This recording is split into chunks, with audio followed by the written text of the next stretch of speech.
Alléluia, alléluia. Notre Dieu est grand. Amen. Bonjour à tous. J'espère que ce matin, il n'y a personne qu'on a obligé à venir à l'église de force. Amen. Et que vous êtes tous venus par vous-même et parce que vous aimez le Seigneur. Amen. Amen. Et on aurait pu rester chez nous. Il ne fait pas beau, il fait froid. On aurait pu rester à la maison. Mais on a choisi de venir à la maison de Dieu. Amen. C'est le meilleur endroit où on peut être. Je veux remercier le couple pastoral pour l'occasion qu'on me donne d'apporter la parole de Dieu. Je veux bénir aussi les anciens, les diacres, les diaconesses, ainsi que vous, Église. Amen. Que le Seigneur vous bénisse. On va se lever pour lire la parole de Dieu dans Matthieu au chapitre 13.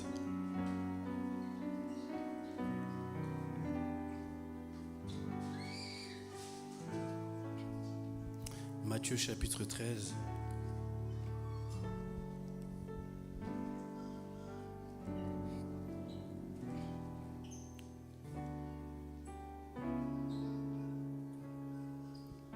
C'est une parabole sur le semeur et les terrains. Jésus aimait bien utiliser les choses terrestres pour expliquer les choses célestes. Je vais lire. Ce même jour, Jésus sortit de la maison et s'assit au bord de la mer. Une grande foule s'étant assemblée auprès de lui, il monta dans une barque et il s'assit. Toute la foule se tenait sur le rivage. Il leur parla en parabole sur beaucoup de choses et il dit : un semeur sortit pour semer. Comme il semait, une partie de la semence tomba le long du chemin. Les oiseaux vinrent et la mangèrent. Une autre partie tomba dans les endroits pierreux, où elle n'avait pas beaucoup de terre. Elle leva aussitôt parce qu'elle ne trouva pas un sol profond. Mais quand le soleil parut, elle fut brûlée et sécha, faute de racines. Une autre partie tomba parmi les épines montèrent et l'étouffèrent. Une autre partie tomba dans la bonne terre, elle donna du fruit, un grain 100, un autre 60, un autre 30. Que celui qui a des oreilles pour entendre, entende. Les disciples s'approchèrent et lui dirent : pourquoi leur parles-tu en parabole ? Jésus leur répondit : parce qu'il vous a été donné de connaître les mystères du royaume des cieux et que cela ne leur a pas été donné. Car on donnera à celui qui a et il sera dans l'abondance, mais à celui qui n'a pas, on ôtera même ce qu'il a. C'est pourquoi je leur parle en parabole, parce qu'en voyant, ils ne voient point, et qu'en entendant, ils n'entendent ni ne comprennent. Et pour eux s'accomplit cette prophétie d'Ésaïe : vous entendrez de vos oreilles, et vous ne comprendrez point. Vous regarderez de vos yeux, et vous ne verrez point. Car le cœur de ce peuple est devenu insensible. Ils ont endurci leurs oreilles, et ils ont fermé leurs yeux, de peur qu'ils ne voient de leurs yeux, qu'ils n'entendent de leurs oreilles, qu'ils ne comprennent de leur cœur et qu'ils ne se convertissent et que je ne les guérisse. Mais heureux seront vos yeux pour qu'ils voient et vos oreilles parce qu'elles entendent.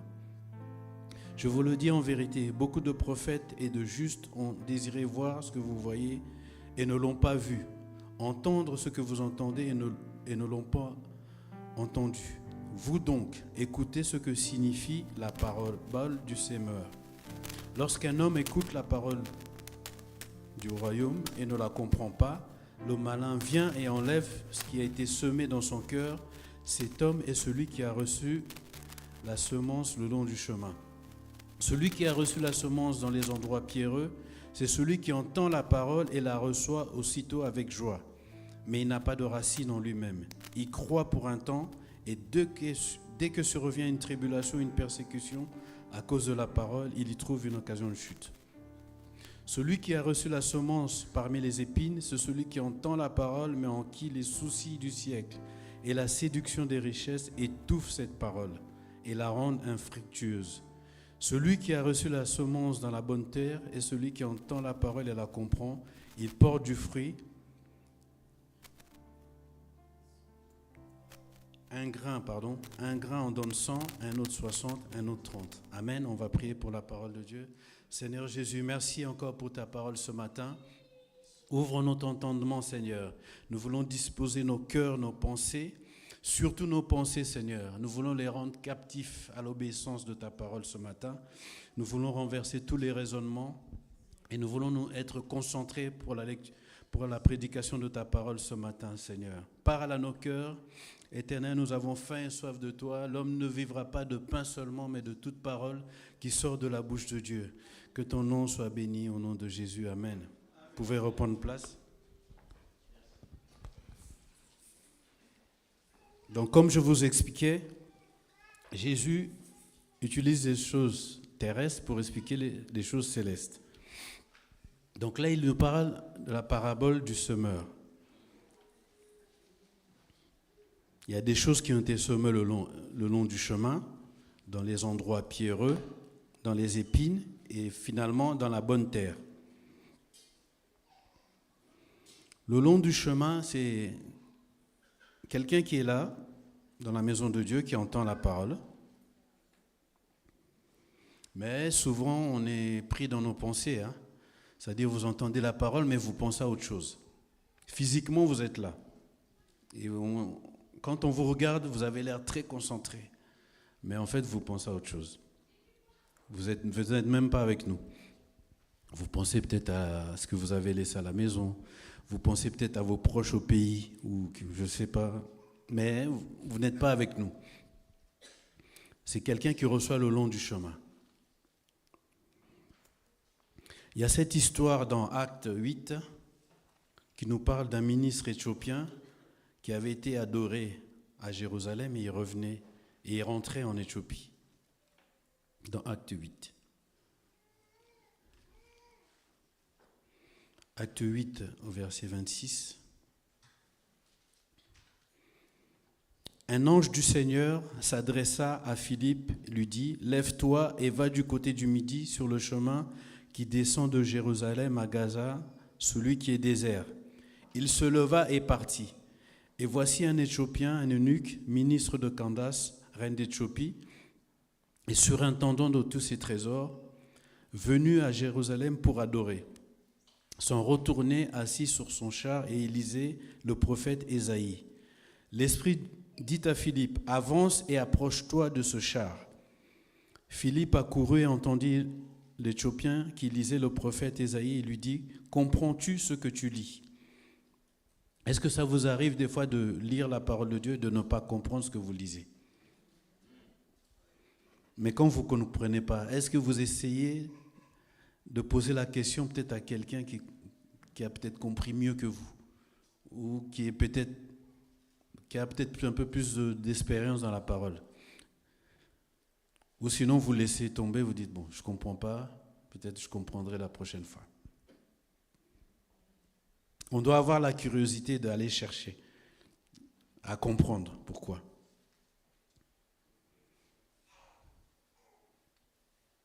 Donc il y a ce ministre éthiopien qui est sur son char et il lit Ésaïe. Il ne comprend pas ce qu'il dit. Il répondit, comment le pourrais-je si quelqu'un ne me guide? Et il invita Philippe à monter et à s'asseoir avec lui. Le passage de l'écriture qu'il lisait était celui-ci. Il a été mené comme une brebis à la boucherie et comme un agneau muet devant celui qui le tond. Il n'a point ouvert la bouche. Dans son humiliation, son jugement a été levé. Et sa postérité, qui la dépeindra? Car sa vie a été retranchée de la terre. L'eunuque dit à Philippe, « Je te prie, de qui le prophète parle-t-il ainsi? Est-ce de lui-même ou de quelqu'un d'autre ?» Alors Philippe, ouvrant la bouche et commençant sur ce passage, lui annonça la bonne nouvelle de Jésus. Comme ils continuaient leur chemin, ils rencontrèrent de l'eau. Et l'eunuque dit, « Voici de l'eau. Qu'est-ce qui empêche que je ne sois baptisé ?» Philippe dit, « Si tu crois de tout ton cœur, cela est possible. » L'eunuque répondit, « Je crois que Jésus-Christ est le Fils de Dieu. » Il fit arrêter le char. Philippe et l'eunuque descendirent tous deux dans l'eau et Philippe baptisa l'eunuque. Amen. Quelqu'un qui n'a pas compris la parole de Dieu, quelqu'un d'autre l'aide à comprendre. C'est ce que le Seigneur Jésus nous appelle à faire. Quelqu'un qui ne comprend pas le salut, pourquoi on doit être sauvé. Vous vous rappelez peut-être de l'histoire du docteur de la loi, Nicodème, un docteur de la loi qui ne comprenait pas qu'il devait naître de nouveau. Pour lui, il se disait, est-ce que je dois retourner dans le sein de ma mère, dans le ventre de ma mère, de sa maman, pour naître encore une fois? Mais le Seigneur ne parlait pas de ça, il parlait de la nouvelle naissance. Amen, de naître de nouveau. Donc quand quelqu'un ne comprend pas quelque chose, il faut essayer de lui expliquer le salut. Pourquoi on doit être sauvé, pourquoi Jésus-Christ est venu sur terre et pourquoi il est mort sur la croix du Calvaire. Ensuite, on nous parle que la parole peut tomber dans les endroits pierreux, là où il y a beaucoup de pierres. C'est-à-dire on entend la parole, on la reçoit aussitôt avec joie, mais on n'a pas de racines. Les racines qu'on peut avoir, c'est quoi? C'est être ancré dans la parole de Dieu. Connaître la parole de Dieu. Si vous n'avez pas cette racine-là, dès qu'il y aura une tribulation, une épreuve, une persécution, vous abandonnez. Et ça arrive. Il y a des gens qui abandonnent comme ça.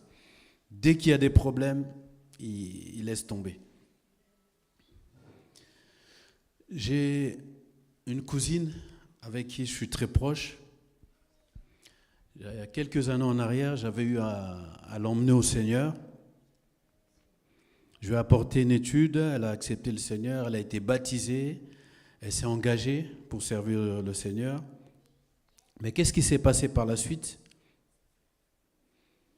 Elle était seule à servir Dieu dans sa famille. Sa maman ne servait pas le Seigneur, son père ne servait pas, ses frères et sœurs ne servaient pas. Donc elle s'est retrouvée dans une maison à être seule à servir Dieu. Je ne sais pas si c'est le cas de certains d'entre nous ici. C'est-à-dire vous êtes seul à servir le Seigneur dans votre vie, dans votre famille. Elle s'est accrochée tant bien que mal, mais à un moment donné, vous savez que la lumière et les ténèbres ne peuvent pas cohabiter. On a commencé à la mettre à l'écart parce qu'ils ont vu beaucoup de changements dans sa vie. Donc sa famille a commencé à la mettre à l'écart et elle n'a pas supporté ça. Comme elle n'a pas supporté d'être à l'écart, elle a voulu se rapprocher quand même de sa famille. Mais sauf qu'en se rapprochant de sa famille, elle a fait des compromis. Et en faisant des compromis, elle s'est retrouvée à ne plus venir à l'église, elle a abandonné la foi. Mais sa famille, comme par hasard, ils sont devenus très bien avec elle, très gentils, ils étaient heureux de la retrouver enfin pour eux. Que finalement elle a laissé tomber toutes ces histoires d'église et qu'elle est revenue avec eux. La Bible nous dit aussi qu'on ne peut pas servir deux maîtres. On ne peut pas servir Dieu et servir le monde, c'est impossible. Et la Bible est claire là-dessus. On finira par aller dans le monde. Parce que la puissance qui est dans le monde c'est vraiment trop fort pour nous. Seuls, nous ne pouvons pas résister. Nous avons besoin de Dieu, nous avons besoin du Saint-Esprit. Seuls, nous ne pouvons vraiment pas résister. La puissance là-bas est très très forte. On va lire dans 1 Pierre, chapitre 1, verset 6. Première épître de Pierre.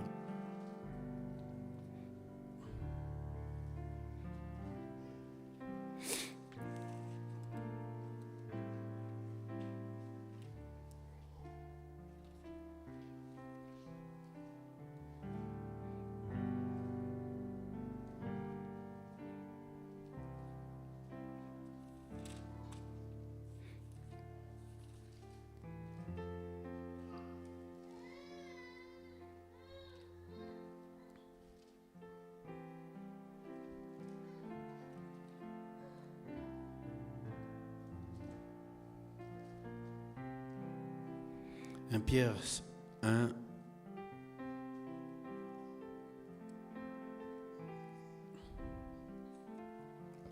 Pierre 1, versets 6 à 9.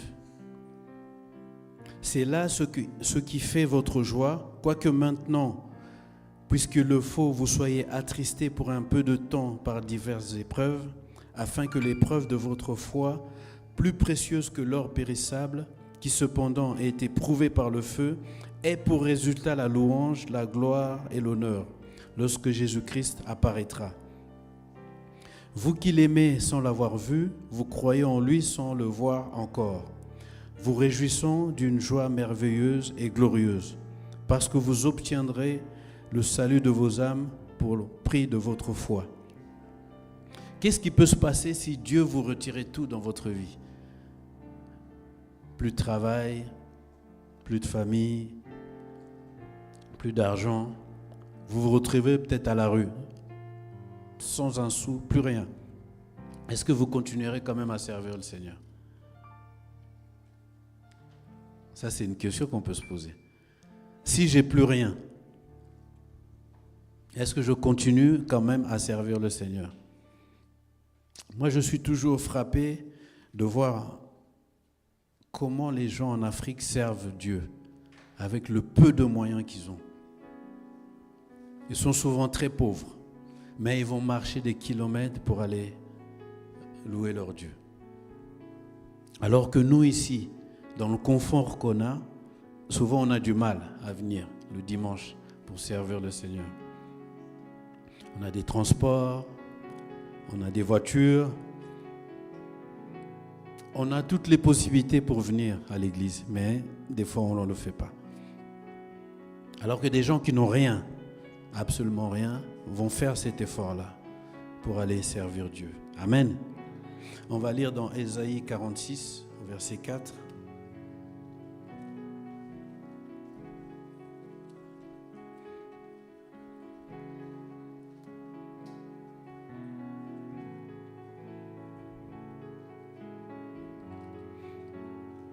Ésaïe 46 au verset 4.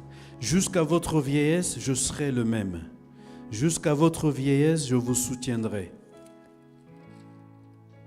Je l'ai fait et je veux encore vous porter, vous soutenir et vous sauver. Amen. Ça, c'est des promesses de Dieu qu'il nous fait. Il sera tout le temps avec nous et il ne nous abandonnera pas. Il y a un homme dans la Bible où sa foi a été vraiment éprouvée. C'est Job, un homme qui était riche, qui avait beaucoup de biens, une famille, des enfants, mais il va se retrouver avec plus rien. Il va perdre toutes ses richesses, il va perdre tous ses enfants, et en plus de cela, il va se retrouver avec un ulcère. Il va se retrouver malade.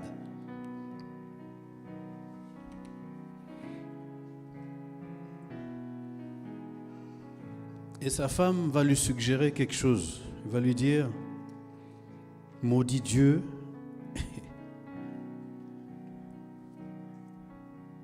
On va lire cela dans Job 2.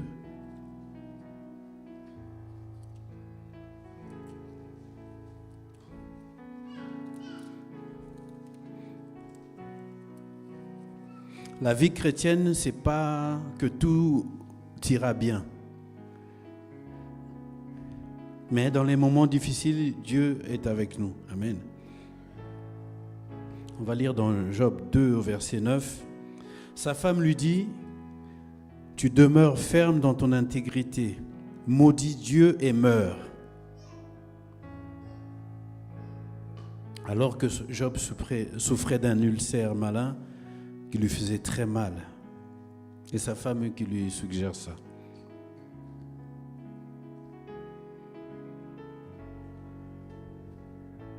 Mais Job lui répondit, tu parles comme une femme insensée. Quoi nous recevons de Dieu le bien et nous ne recevions pas aussi le mal? Et tout cela, Job ne pécha point par ses lèvres. Malgré la souffrance, malgré les difficultés, il n'a pas maudit Dieu, il est resté intègre. Il a accepté cela.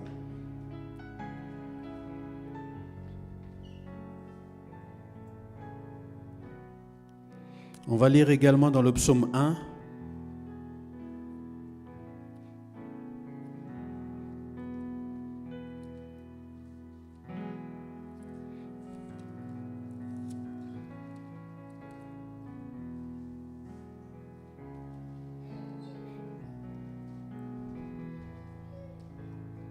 Heureux l'homme qui ne marche pas selon le conseil des méchants, qui ne s'arrête pas sur la voie des pécheurs et qui ne s'assied pas en compagnie des moqueurs, mais qui trouve son plaisir dans la loi de l'Éternel et qui la médite jour et nuit. Il est comme un arbre planté près d'un courant d'eau qui donne son fruit en sa saison et dont le feuillage ne se flétrit point. Tout ce qu'il fait lui réussit.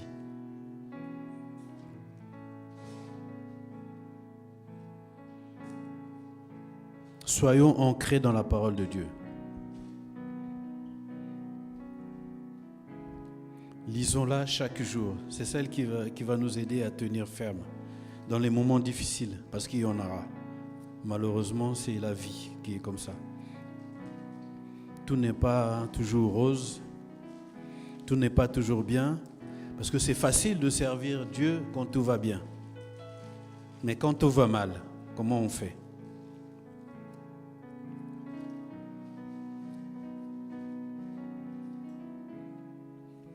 On va lire aussi dans Josué au chapitre 1, verset 8.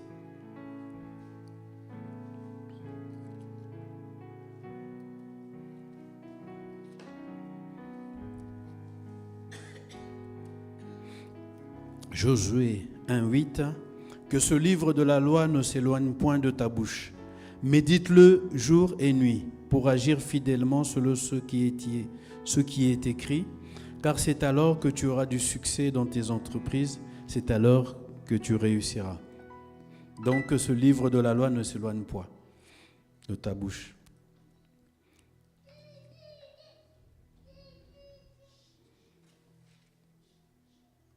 Toujours méditer la parole, toujours la lire, c'est celle qui nous donne la force de résister et de lutter contre l'ennemi quand il vient nous chuchoter des mauvaises paroles, quand il vient nous décourager.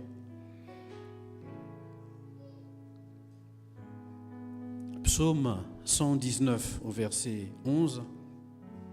Je serre ta parole dans mon cœur afin de ne pas pécher contre toi. Plus vous aurez la parole de Dieu en vous, moins vous allez pécher. Psaume 119 au verset 105. Ta parole est une lampe à mes pieds, une lumière sur mon sentier. C'est la parole qui nous guide. C'est une lumière. Ensuite, on nous dit que quelqu'un peut recevoir la parole de Dieu dans les épines.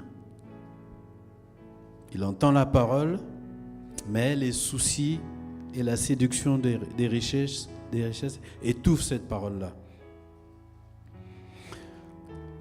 Vous savez, quand vous êtes pris dans des pensées, c'est très difficile de s'en débarrasser.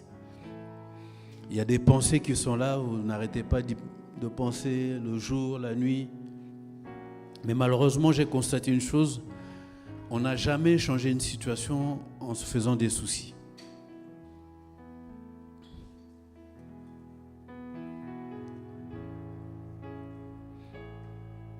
Matthieu 11, 28 nous dit « Déchargez-vous de tous vos soucis. »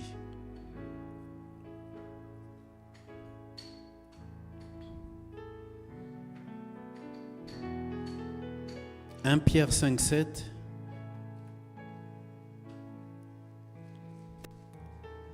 Déchargez-vous sur lui de tous vos soucis, car lui-même prend soin de vous.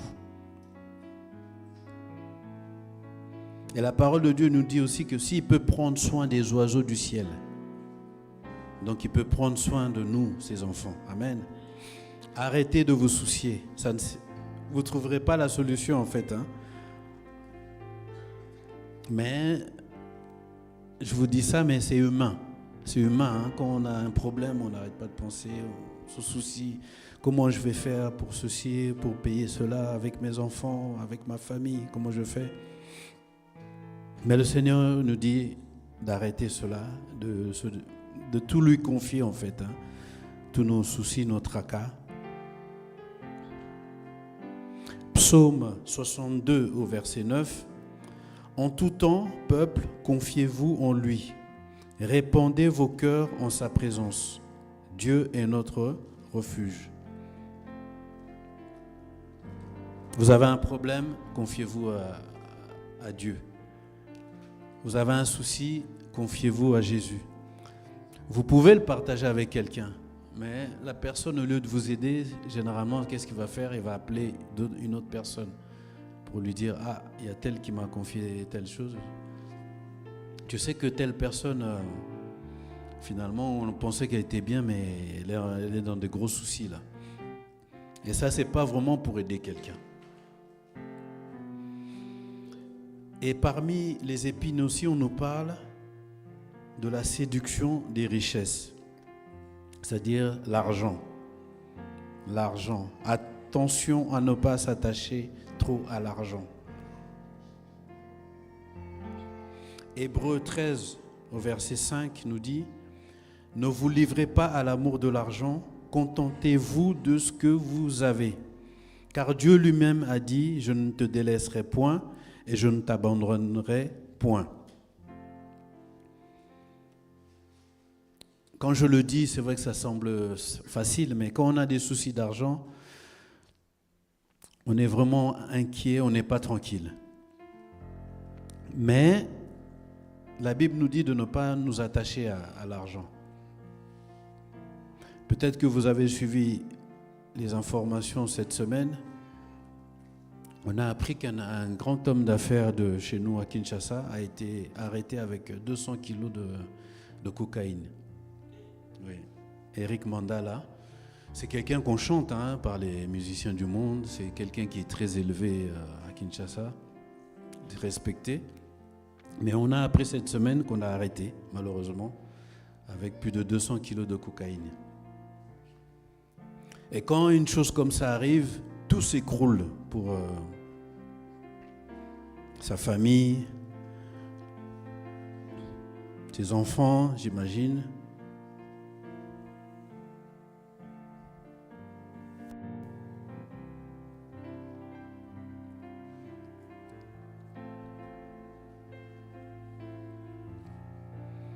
Il y a une autre histoire que j'avais suivie aussi d'un Nigérian qui était très doué en informatique.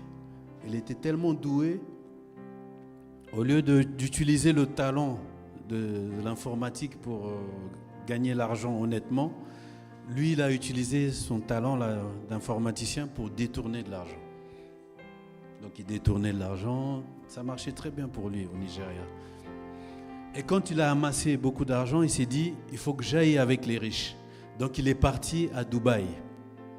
Il s'est installé là-bas, dans une très grande villa. Il ne s'est pas arrêté là. Il s'est dit, il faut que j'aille sur les réseaux, étaler maintenant ma richesse. Donc qu'est-ce qu'il faisait? Il jetait des habits de marque par terre et marchait dessus. Donc il montrait que des montres de luxe. Mais malheureusement pour lui, il y a des Américains qui allaient aussi sur les réseaux. Ils se sont dit, tiens, il y a un monsieur noir là, riche, à Dubaï. Ils se sont posé la question, qu'est-ce qu'il fait réellement? Donc ils ont commencé à enquêter sur lui. Et comme enquête après enquête, ils se sont rendus compte qu'il était souvent sur Internet et qu'il avait des pratiques un peu bizarres. Plusieurs mois d'enquête, ils sont remontés à lui et finalement il a été arrêté. Ils ont retrouvé dans sa maison des millions de dollars qu'il gardait avec lui. Et finalement il a été arrêté et tout s'est terminé. Mais c'est vrai que la Bible dit que l'homme est souvent attiré à ce qu'il voit. Même nous, en tant qu'hommes, on est souvent attiré à ce qu'on voit. Les belles voitures, les belles maisons. Mais souvent, on ne connaît pas trop la source, en fait, de toutes ces richesses-là. Comme je vous disais, Eric Mandala, quelqu'un de très connu, très riche, est finalement arrêté pour trafic de drogue. On va lire aussi dans Proverbes, chapitre 30, versets 8 à 9. Éloigne de moi la fausseté et la parole mensongère. Ne me donne ni pauvreté ni richesse. Accorde-moi le pain qui m'est nécessaire, de peur que dans l'abondance je ne te renie et ne dise qui est l'Éternel, ou que dans la pauvreté je ne dérobe et ne m'attaque au nom de mon Dieu.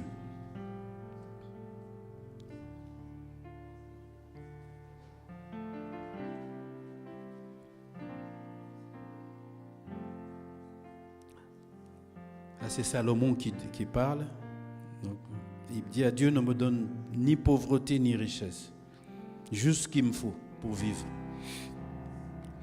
Et vous remarquerez que les ultra riches, plus ils sont riches, plus ils ont des pratiques bizarres.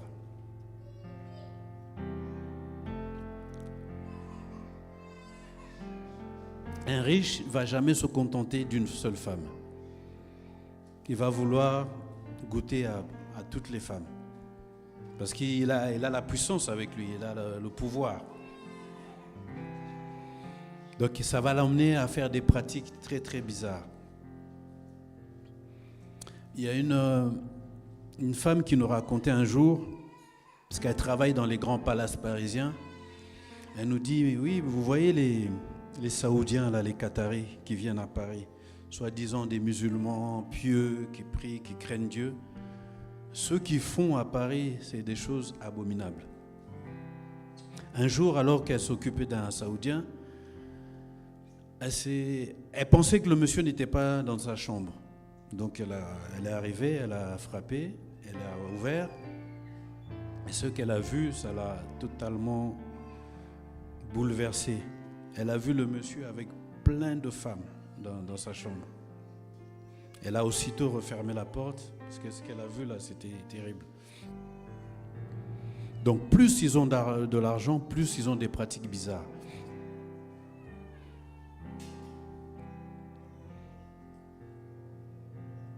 L'extrême pauvreté aussi, c'est pas bon. Plus on est dans la pauvreté, plus on envie les riches là-bas, quelque part. Et on veut ce qu'ils ont. Et on est prêt à tout pour avoir ce qu'ils ont. Et certainement que vous avez entendu parler du phénomène Kuluna, chez nous à Kinshasa. Des jeunes de la rue, perdus, qui consomment énormément de drogue et d'alcool et qui sont prêts à tuer pour un portable. Ils sont prêts à tuer pour vous arracher ce que vous avez. Et pour les sœurs, ils arrachent même les perruques, si ce n'est pas bien attaché. Oui, oui. Si vous êtes dans les transports et que votre perruque n'est pas bien attachée, ils arrachent ça. Avec violence. Hein.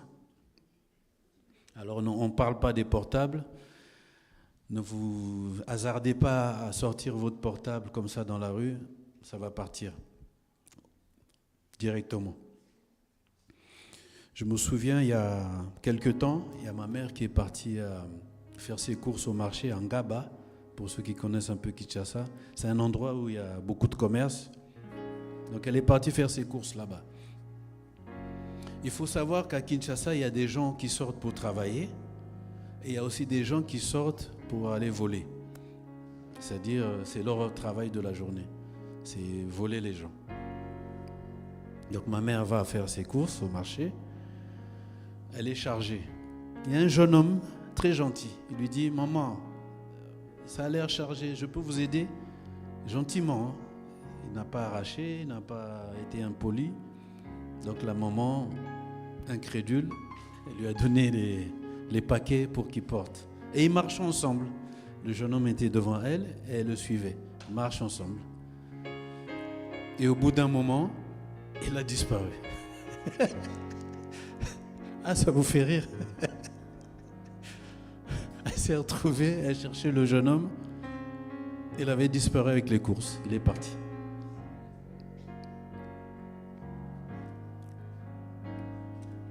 C'est la réalité de notre monde aujourd'hui.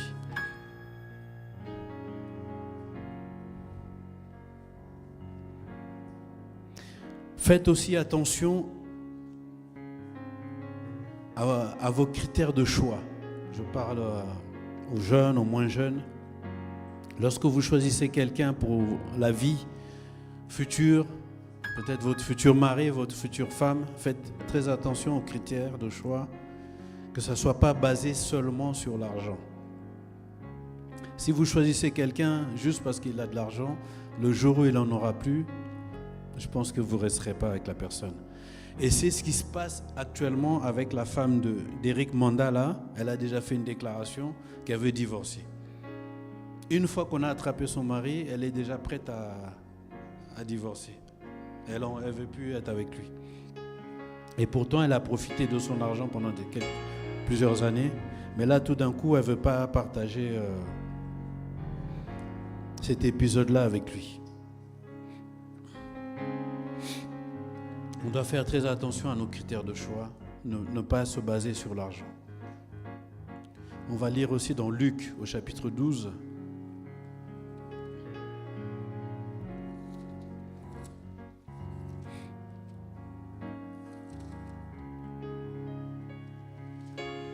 Luc chapitre 12 au verset 13.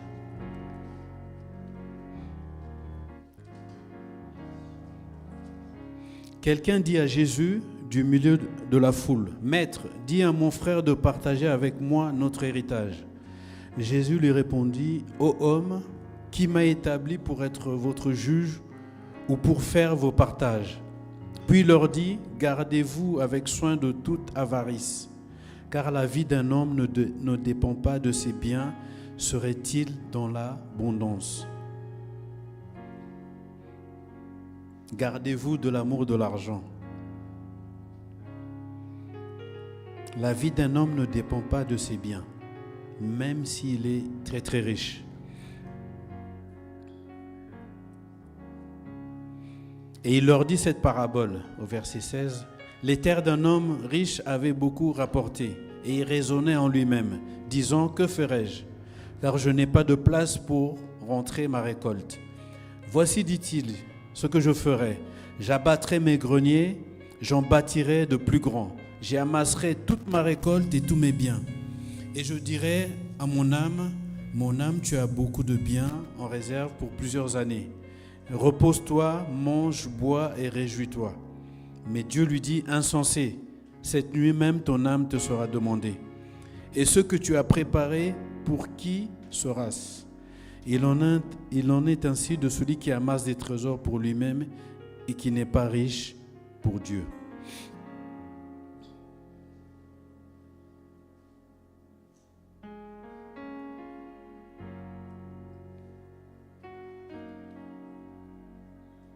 Ne nous attachons pas aux biens, au matériel.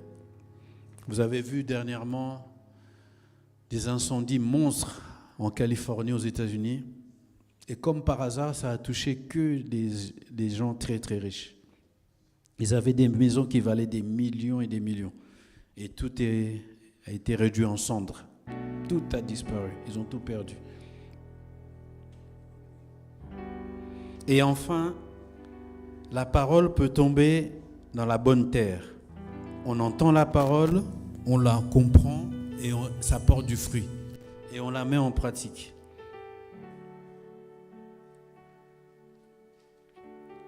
On va lire dans Jacques, chapitre 1, verset 22.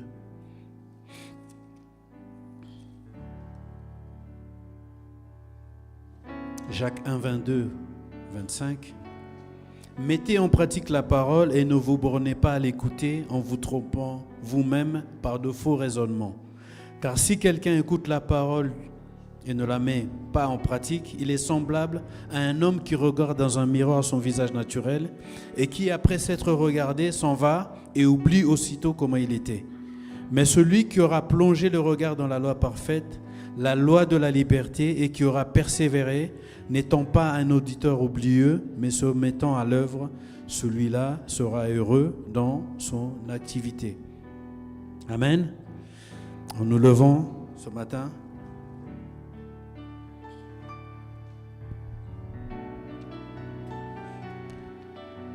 mettons la parole de Dieu en pratique.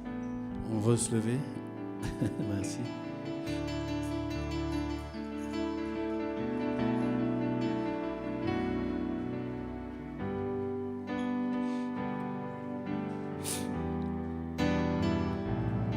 Sur quelle terre vous voulez que la parole tombe? Il faut que ça tombe dans la bonne terre. On met de côté les soucis, on met de côté les épreuves. Tout le monde passe par là. Vous ne pouvez pas y échapper, c'est normal. Et c'est pas parce que un problème arrive qu'on abandonne. C'est pas parce que les soucis sont là qu'on laisse tomber. Peut-être que vous croyez que vos soucis sont au-dessus de tous, peut-être les membres de cette congrégation. Et si chacun se mettait à vous raconter par quoi il passe, peut-être que vous allez vous dire, ah, moi quand même ça va.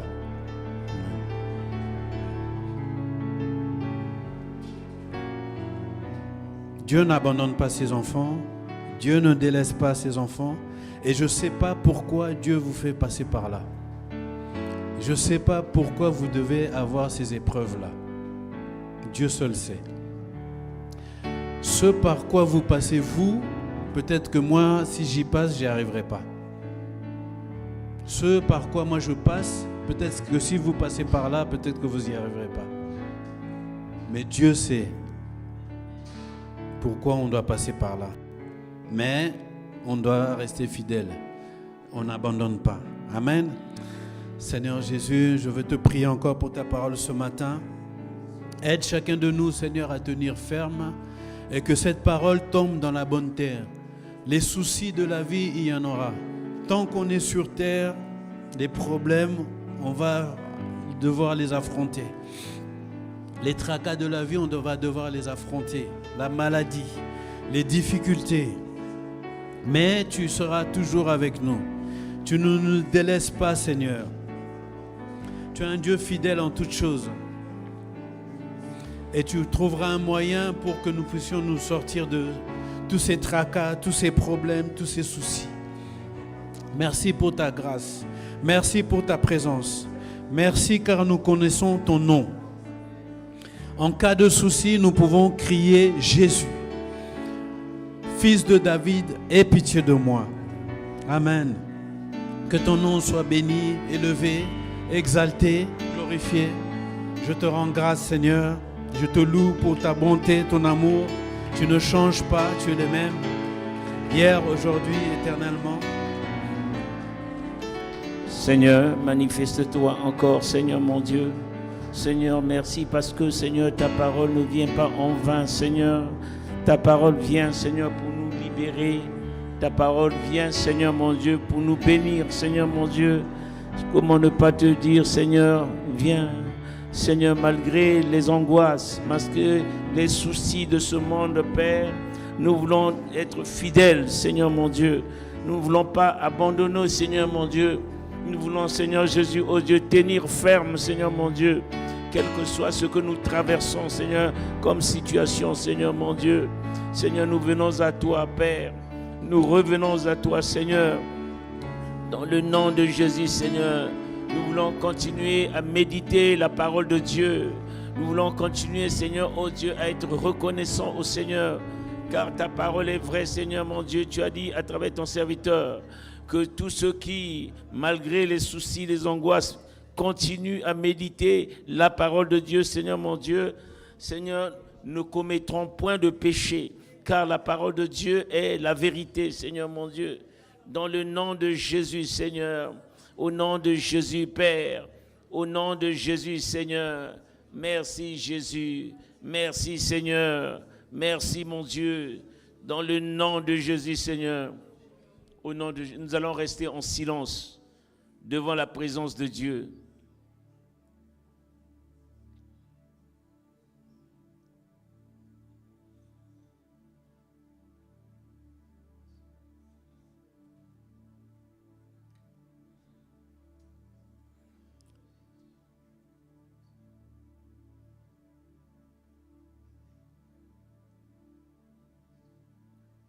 Frères et sœurs, il y a certainement parmi vous, parmi nous,